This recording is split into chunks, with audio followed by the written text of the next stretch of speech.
Partia Demokratike promotore e ndryshimeve më të fuqishme infrastrukturore të vendit, pas 11 majit, merr përsipër kompletimin përfundimtar të ndërtimit të infrastrukturës më moderne që Shqipëria ka patur në të gjitha kohrat.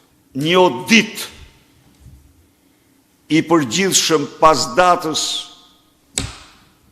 11 majit do të bëhet për çdo qindar të investuar në infrastrukturë. Qëllimi është për të shpalosur këtu përparësitë e projekteve të mëdha të infrastrukturës. Ku do lëvizim ne në infrastrukturë? Së pari, përparësia absolute do të jetë zgjerimi i autostradës Tiranë-Durrës. 2.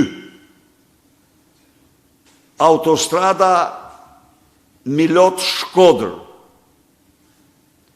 e cila pas rrugës Kombit në kushtet ka trafikun më të madh, më të pakrahasueshëm me të gjitha drejtimet në Shqipëri përveç trafikut Tiranë-Durrës. Hekurudha Tiranë-Prishtinë është projekti më madhor pas rrugës Kombit në infrastrukturën e Shqipërisë, që lidh dy vendet tona, por lidh jo vetëm dy vendet tona. Brigjet shqiptare i bën brigjet më të rëndësishme në rrafshin e transportit në të gjithë detrat e tjera, të Adriatikut, Egjeut dhe detrave të tjera.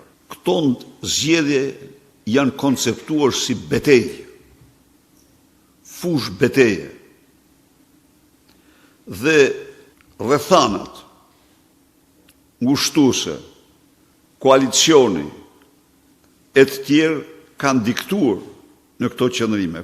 Asnjëri nuk është heq dhe nuk mund të hiqet se Sali Berisha nuk mund ta toleronte atë për mendimet e tij ndryshe nga unë. Kur? Hiqe nga snodha jo. Ata emra që nuk janë votuar në vitin 2013, në 12 vite kanë dëshmuar besnikërinë ndaj shqiptarëve që nuk kanë votuar.